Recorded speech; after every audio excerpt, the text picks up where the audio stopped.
Long before the markets of Eke, Orie, Afo, and Nkwo filled Igbo land with traders and travelers, the elders whispered a secret. They said the 4 market days were not just days, they were ones for children. Children born under mysterious signs. Children whose destinies will shape the rhythm of an entire people. But the story of how it happened is one many have forgotten. Tonight, we remember it. Many generations ago, in the heart of Igbo land, there was a peaceful village called Orie. The village was surrounded by thick forests, fertile farmland, and a sacred river where the people believed the spirit of their ancestors lived. In that village lived a respected elder and priest of the land named Dimba. Dimba was known throughout the region as a man who could hear the whispers of the ancestors and interact the wail of the gods. Yet, despite his wisdom and honor, Dimba carried a silent sorrow. For many years, he and his wife Nkwo had no children. They prayed to the ancestors, they made sacrifices, they visited oracles from distant villages. Still, no child came. Then one night, during the festival of the New Yam, Dimba had a strange dream. In the dream, 4 glowing figures stood before him. One spoke in a voice like thunder. Your household will bring balance to the land, but the children that will be born to you will not belong to you alone. They will belong to time itself. Dimba woke up trembling. He told no one about the dream, but not long after, something incredible happened. Nkwo became pregnant. The entire village rejoiced.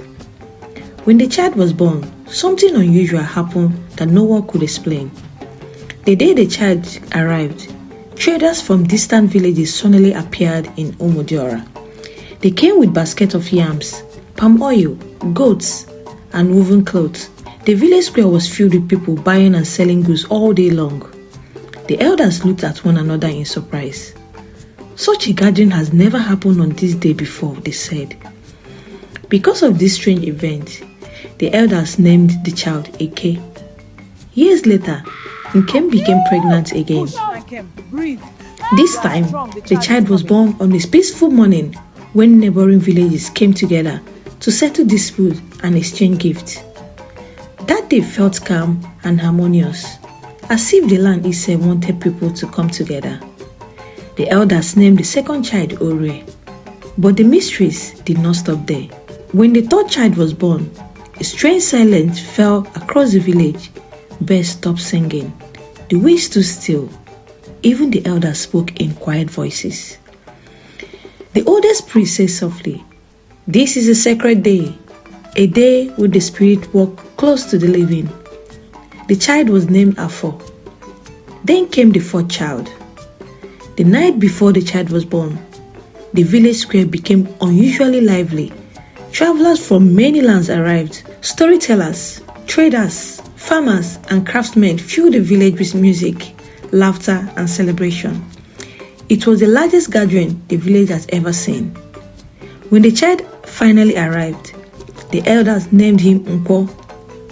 As the 4 children grew, the villagers began to notice something strange.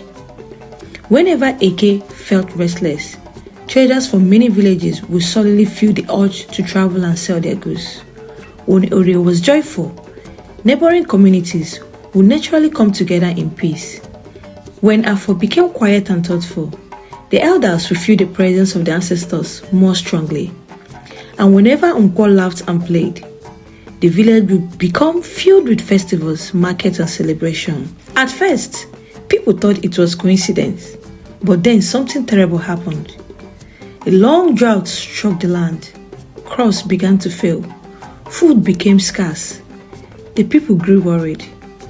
Desperate for answers, the elders went to consult the oracle of the sacred forest. After days of waiting, the oracle finally spoke. The children of Dimba carry the rhythm of the earth, the oracle said. They are the balance between trade, peace, spirit, and celebration. If the people learn to follow their cycle, the land will prosper again. The elders returned to the village with a new understanding. From that day forward, They organized life according to the cycle of the 4 children.